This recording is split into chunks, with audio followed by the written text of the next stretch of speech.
Noções sobre colisão unidimensional.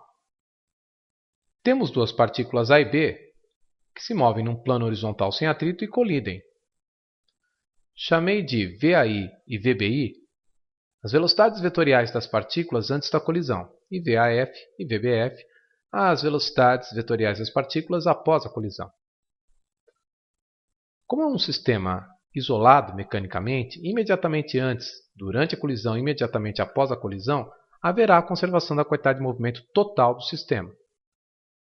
Ou seja, se somarmos as quantidades de movimento de A e B antes da colisão, deve ser igual à soma da quantidade de movimento de A e B após a colisão, já que na direção horizontal a resultante das forças externas é zero. Aí está a representação. Então, a soma dos produtos da massa de cada partícula vezes a velocidade vetorial antes da colisão, portanto a quantidade de movimento inicial total do sistema antes, é igual à soma dos produtos da massa pela velocidade vetorial das partículas após a colisão. Estas somas são somas vetoriais. Você lembra como se soma vetores? Coloca-se a origem de um vetor na extremidade do outro. O vetor soma é obtido ligando-se a origem do primeiro com a extremidade do último. No entanto, quando ocorre a colisão dimensional, como esta que estamos mostrando, ou seja, quando os corpos envolvidos na colisão, imediatamente antes da colisão, estão se movendo numa mesma direção, não importando o sentido, e após a colisão movem-se na mesma direção que a anterior, podemos resolver as questões, ou seja, relacionar as massas e os módulos das velocidades dos corpos através de uma soma algébrica. Basta admitirmos um sentido como sendo positivo e lembrar que velocidades escalares que têm o sentido da trajetória estabelecida são positivos. Velocidades escalares que têm o sentido oposto ao sentido, velocidades escalares negativas. E nesse caso, apenas da colisão unidimensional, transformamos a soma vetorial numa soma algébrica. Cuidado, que agora nós temos as velocidades escalares dadas na expressão. E elas possuem sinais. Como exemplo, vamos resolver um mesmo problema de duas maneiras. Observe. Temos duas partículas de massas iguais a 4 kg e 2 kg. Elas se movem numa mesma direção, porém em sentidos opostos, com velocidades escalares em módulo, respectivamente iguais a 10 metros por segundo e 20 metros por segundo. Estamos aí com os valores de VAI e VBI, os módulos dos vetores de velocidade. A colisão é unidimensional. A partícula A, este é um detalhe técnico importante, inverte o sentido de movimento e adquire velocidade vetorial em módulo igual a 10 metros por segundo, VAF. Queremos determinar o módulo da velocidade de B após a colisão, VBF, e o sentido do movimento de B. Então vamos lá. Primeira forma de resolução. As partículas colidem e A inverte o sentido de movimento. Muito bem. A quantidade de movimento de A em módulo inicialmente é o produto da massa pelo módulo da velocidade A. Portanto, 4 vezes 10, 40 kg vezes metros por segundo.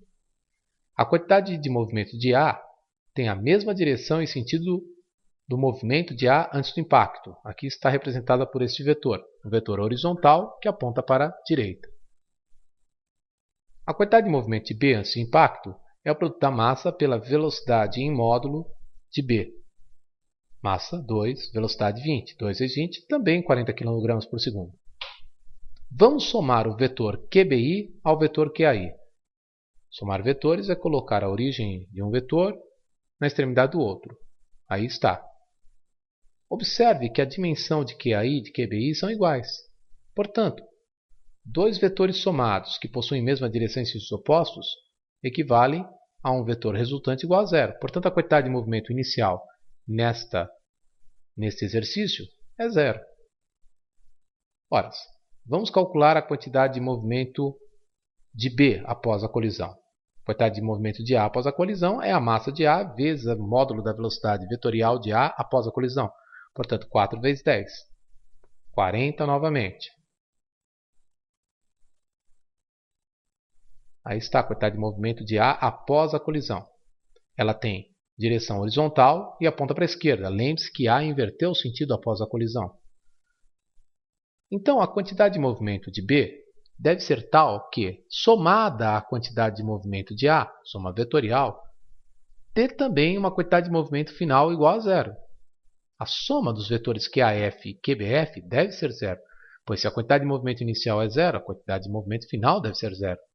Para isso, o vetor QBF tem que ter a mesma direção que o vetor QAF, porém em sentido oposto. Ou seja, após a colisão, já sabemos que B move-se para a direita. E com que velocidade ele se move? Bem, QBF em módulo é igual a QAF, para que se anulem os dois vetores ao serem somados. QBF, massa de B, vezes velocidade de B após a colisão. Massa de B2, velocidade de B não sei, QAF 40. Portanto, a velocidade de B após a colisão em módulo 20 metros por segundo e ele caminha para a direita.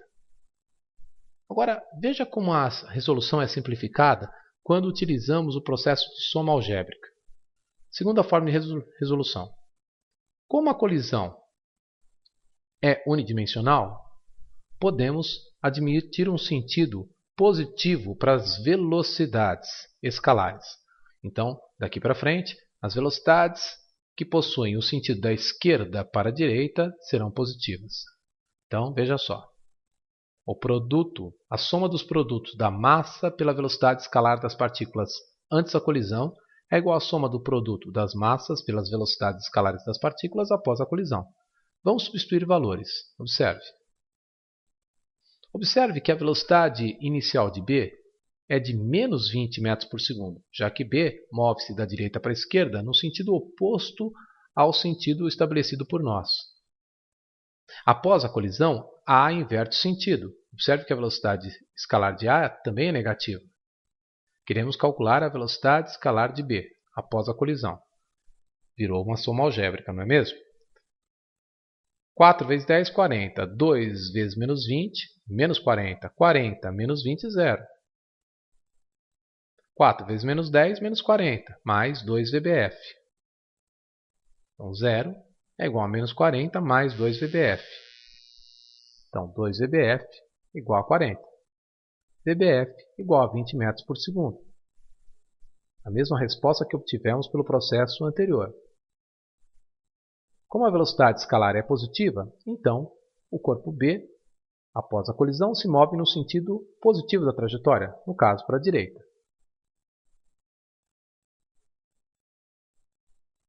Então, em colisões unidimensionais, em geral, é mais simples fazer esse tipo de operação matemática.